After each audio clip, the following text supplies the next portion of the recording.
Suster Ermelinda Soom, Kongregasi Kasunis. Saya mengajar di TK Budi Nusa Indah baru tahun kedua ini. Itu perkenalan dari saya. Baik, kita lanjut dengan materi kita. Baik, teman-teman dan para suster dari TK, ibu guru dari TK Yohana, Anita, sama-sama belajar ya, seperti tadi sudah disampaikan oleh MC. Kita sama-sama belajar, baik dari TK Bruder maupun dari TK Yohana. Kita sama-sama belajar. Kami kebetulan mendapat lebih sedikit, kami bisa berbagi. Seperti moto kita yang ada di sana itu, bergerak, berubah, berbenah, dan berbuah. Kami mencoba untuk membagi apa yang sudah kami terima selama ini. Itu pengantarnya tentang pedoman pelaksanaan kurikulum merdeka. Ada beberapa hal yang mau saya sampaikan di sini. Di situ ada beberapa 6 poin: kerangka dasar, struktur kurikulum, capaian pembelajaran asesmen, perangkat ajar, dan kurikulum operasional atau KSP. Kita lihat yang pertama. Kita lihat yang pertama, kerangka dasar kurikulum. Di situ ada struktur kurikulum, capaian pembelajaran, prinsip pembelajaran, dan asesmen.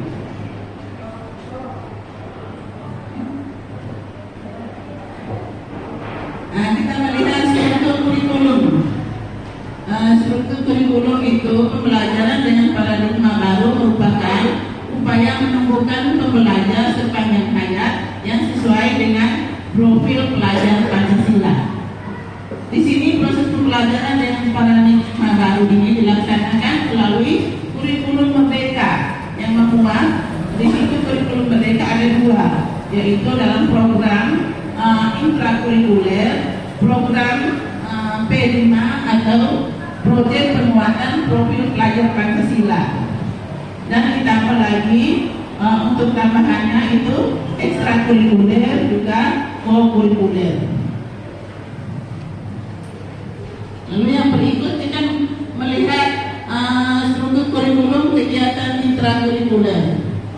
Di situ capaian pembelajaran ada 3 elemen.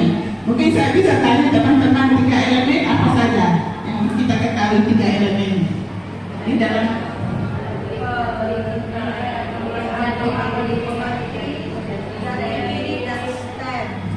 Iya, kalau untuk kita sudah pernah kita dapat. Kita hanya untuk menguatkan kembali supaya kita bisa lebih familiar dengan kegiatan intrakurikuler.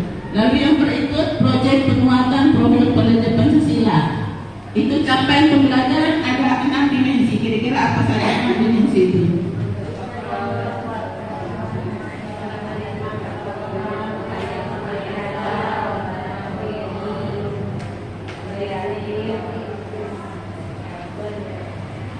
Iya, ada 6 di situ ya.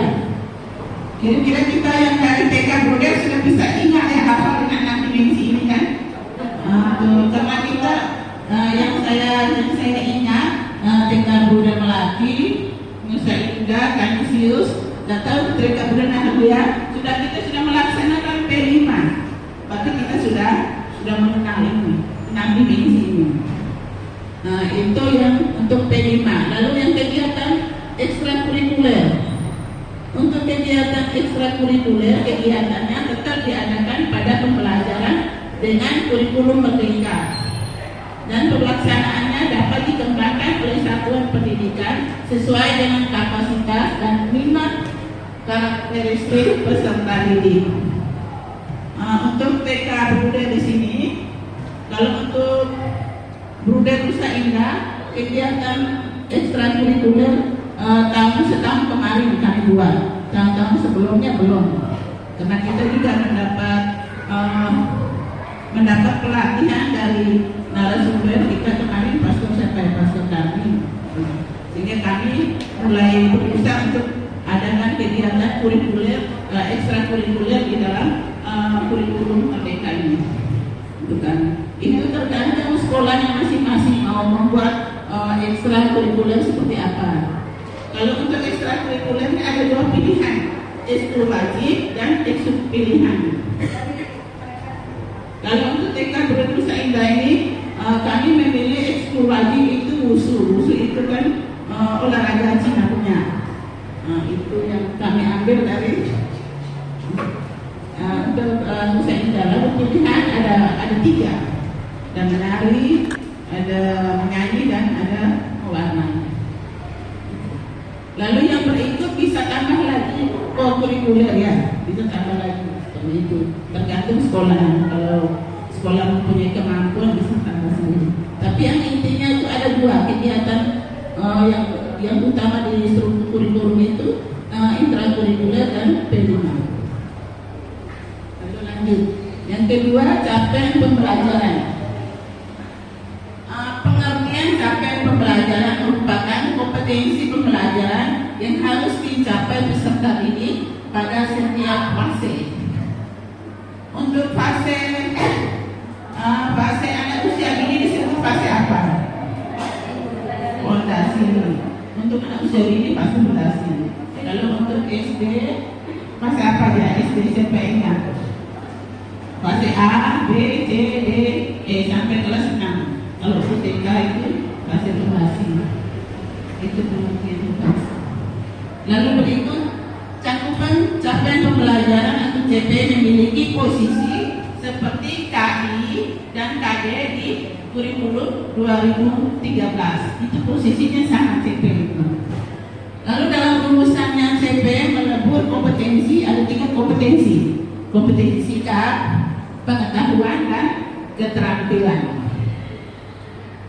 Lalu di sana dikatakan rumusan CP pada akhir PAUD adalah pada fase fondasi. Peserta ini menunjukkan kegemarannya mempraktikkan, misalnya apa?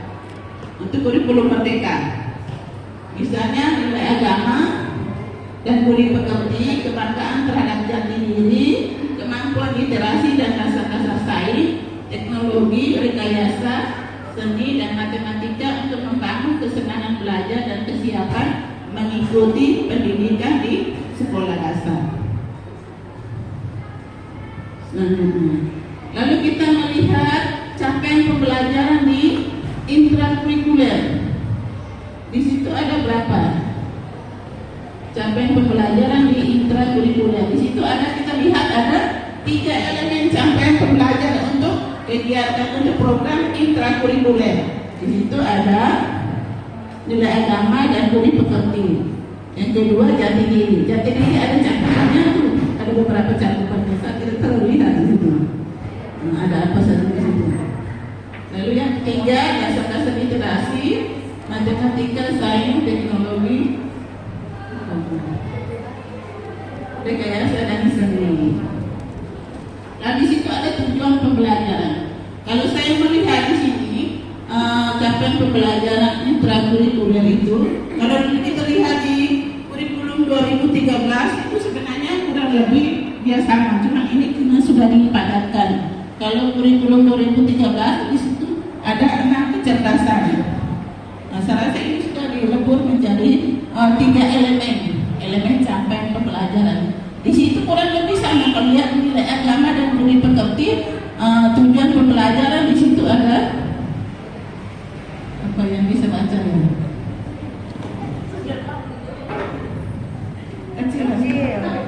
Kurang lebih sama seperti K13 ada percaya dan takwa kepada Tuhan Yang Maha Esa. Dibesarkan, didekatin gitu. Hanya poin itu saja bisa. Itu dilihat itu tujuan pembelajaran seperti itu. Lalu yang berikut ini intrakurikuler ada 3. Lalu yang P5 ini ada capaiannya ada 6. Di situ ada dimensi bertakwa kepada Tuhan Yang Maha Esa. Lalu di situ dimensi 1 itu ada elemennya, elemen, sub-elemen dan alur pembelajaran dimensi di akhir fase. Itu yang pertama, P5 yang pertama. P5 yang kedua ada berkependidikan global, sama juga. Kalau kita mau menyusun untuk P5 itu bisa dilihat dari sini dimensi apa. Misalnya kita ambil temanya apa. Lalu kita masukkan mau misalnya tema diriku, ya, ambil dimensinya apa, elemennya apa, subelemennya apa. Tapi kalau kita sudah menguasai K13 kurang lebih ini kurang lebih sama sih, hanya ada perubahan gitu. Lalu yang ketiga itu bergotong royong, kurang lebih sama saja lewat-lewat. Lalu keempat mandiri, 5 pengenalan kritis, 6 kreatif. Lalu untuk pedoman capaian pembelajaran itu ada di situ pedoman untuk lebih lengkap supaya lihat lebih lengkapnya ada di keputusan Badan Standar Kurikulum dan Asesmen Pendidikan Kemendikbudristek nomor 8 tahun 2022 tentang capaian pembelajaran. Kalau tentang P5 itu ada di nomor 9 tahun 2022 tentang dimensi, elemen, subelemen. Bisa dipelajari di situ ada di pedomannya. Lalu yang berikut tentang asesmen dalam kurikulum. Nanti asesmen dari kurikulum itu ada ya, nanti yang menjelaskan ada. Tapi ini saya secara garis besar ya. Itu asesmen itu sebenarnya kurang lebih sama dengan kurikulum 2013. Di sini asesmen dari kurikulum itu adalah proses pengumpulan dan pengolahan informasi untuk mengetahui kebutuhan belajar, perkembangan dan pencapaian hasil belajar peserta didik. Di sini secara umum ada 3 model asesmen. Yang pertama itu asesmen diagnostis. Kalau asesmen ini untuk penilaian sebelum kita memulai menyusun pembelajaran. Ini sebelum di awal tahun ajaran kita melihat di mana minat anak untuk belajar itu apa, makanya dibuat asesmen diagnostis. Kemarin kami sudah pernah buat seperti ini. Lalu yang kedua itu asesmen formatif. Itu bertujuan memberikan informasi atau umpan balik bagi peserta didik dan bagi pendidik dan peserta didik untuk memperbaiki proses belajar. Itu misalnya awal dengan prosesnya itu. Lalu asesmen sumatif itu misalnya kita itu semester ya, penilaian semesternya. Itu secara umumnya. Lalu lanjut berikut perangkat ajar. Perangkat ajar di situ merupakan berbagai bahan ajar yang digunakan oleh pendidik dalam upaya mencapai profil pelajar Pancasila dan capaian pembelajaran. Pendidik dapat menggunakan beragam perangkat ajar dari berbagai sumber dalam 1 tahun. Apalagi sekarang kurikulum merdeka itu kebebasan dari satuan PAUD masing-masing sesuai dengan kondisi setempat, budaya setempat, bisa dikembangkan sendiri. Lalu kita lihat perangkat ajar itu terdiri dari modul ajar. Modul ajar itu yang kita buat itu program intrakurikuler, kita sebut modul ajar. Kalau modul project itu untuk P5 bisa kita sebut modul project. Lalu berupa buku teks juga, berupa video juga, itu perangkat ajarnya. Lalu berikut kita melihat kurikulum operasional satuan pendidikan atau KOSP. Ini pengertian KOSP ini, kurikulum operasional sekolah adalah kurikulum yang dikembangkan sendiri oleh satuan pendidikan.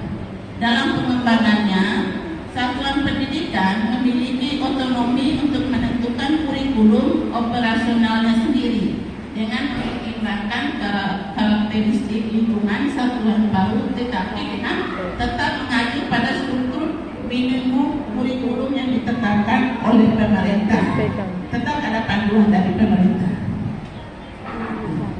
Lalu kurikulum operasional itu untuk kurikulum merdeka disebut dengan kurikulum operasional atau KOSP. Tapi kalau untuk K13 itu disebut dengan KTSP. kurikulum. Seperti yang tertera di sana, berpusat pada peserta didik, konteks kedua, esensial, akuntabel, melibatkan berbagai pemangku kepentingan seperti ada komite, orang tua, masyarakat. Itu prinsipnya. Lalu selanjutnya komponennya itu apa? Komponen KUSP itu yang dikembangkan, yang digunakan di satuan pendidik itu terdiri dari karakteristik satuan PAUD. Karakteristik itu dari segi misalnya ekonomi, sosial, budaya, geografis. Lalu visi dan misi dan tujuan satuan pendidikan apa dimasukkan di situ. Lalu pengorganisasian pembelajaran, lalu perencanaan pembelajaran, lalu ada lampiran-lampiran. Ini komponennya secara umum. Lalu itu yang terakhir ada kata-kata bijak. Ini saya merasa senang dengan kata-kata ini, baik untuk kita sebagai pendidik di sekolah ataupun dalam berorganisasi. Senang dengan kalimat ini. Berpikir positif, berkata-kata inspirasi, bertindak produktif. Sekian dari saya, terima kasih. Kurang dan lebihnya saya minta maaf. Waktu dan kesempatan saya kembalikan kepada